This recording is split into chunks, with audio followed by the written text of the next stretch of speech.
Stage پہ سامنے حضرت کے پاس، حضرت سٹیج پہ آ گئے تو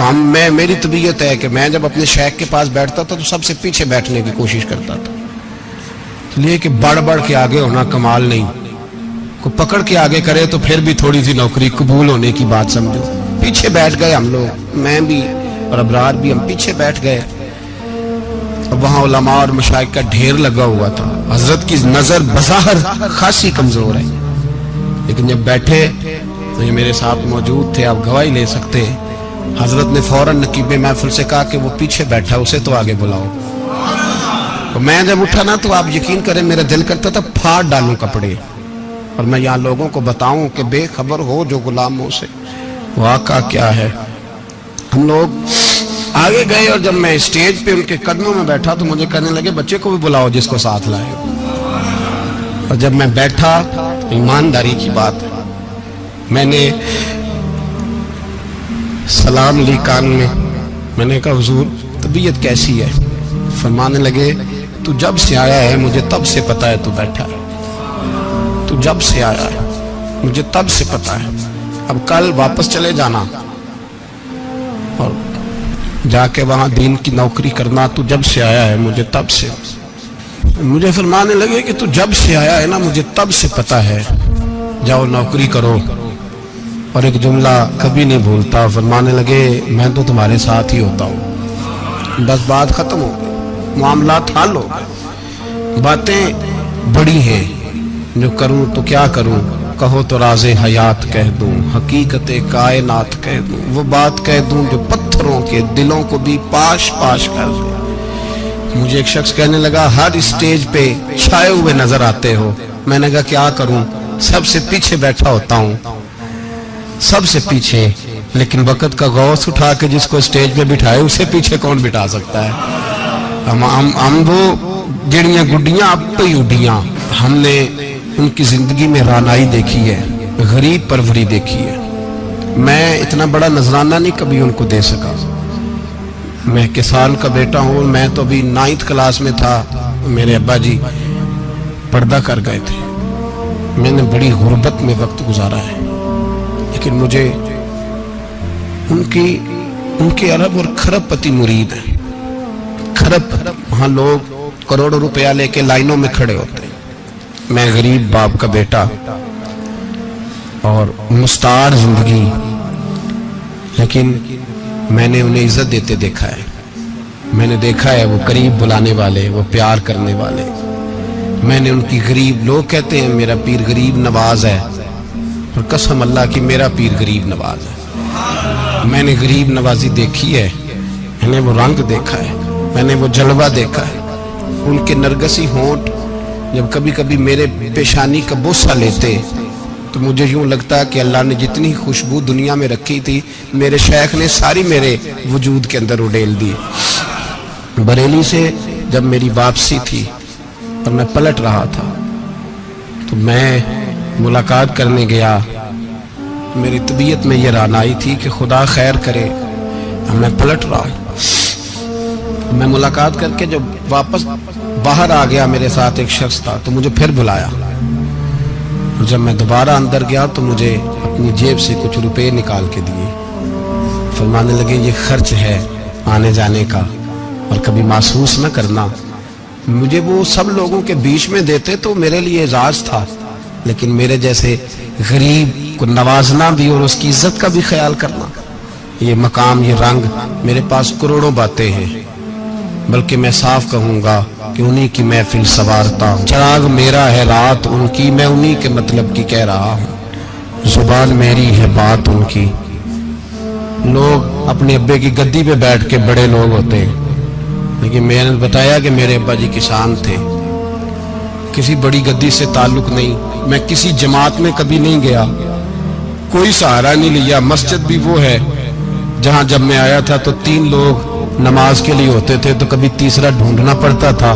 جتنے جلوے، جتنی رانائیاں، جتنا حسن، جتنی تازگیاں، اور میرے عزیزوں کے چہروں پر یہ جو نورانیت کا حسن آپ کو نظر آتا ہے نا، یہ میرے حضرت کی ہونٹ سے نکلی ہوئی صرف ایک دعا کا صدقہ ہے، صرف ایک دعا کا صدقہ ہے، صرف ایک دعا کا صدقہ۔ تو بھائی وہ کبھی کبھی یہ شعر پڑھتے ہیں نا میرے عزیز، تو وہ میرے لیے پڑھتے ہیں، میرے لیے شعر پڑھتے ہیں کہ جے کر سائیں وساؤن کچجیاں نو پھر کیڑا مائی دا لال اجاڑ سکدا ہے، جے کر سائیں وساؤن کچجیاں پھر کیڑا مائی دا لال۔ طاقت ہے کسی کی، ہمارے سامنے بھی کوئی کھڑا ہو سکتا ہے، کوئی باطل کوئی ہمارے سامنے بھی کھڑا ہو سکتا ہے۔ آپ یقین کریں جتنا دم خم اللہ نے میرے شیخ کی وجہ سے ہمارے سینے میں رکھا ہے، جہاں ہم ہوتے ہیں وہاں ہم ہی ہوتے ہیں۔ ہم نے کوئی سہارا نہیں لیا زندگی میں، کسی کا نام لے کے اپنے آپ کو اونچا نہیں کیا، بس یہ تیری نظر کا کمال ہے اور میری زندگی کا سوال ہے۔ اور اس نظر پہ میں نے کہا مریں گے تو کفن پہ بھی نام لکھائیں گے، اور مریں گے تو قبر پہ کتبہ بھی تیرے نام کا لکھائیں گے، اور یہی جلوے لے کر کے انشاءاللہ جائیں گے، اسی نام سے پہچانے جائیں گے، اور انشاءاللہ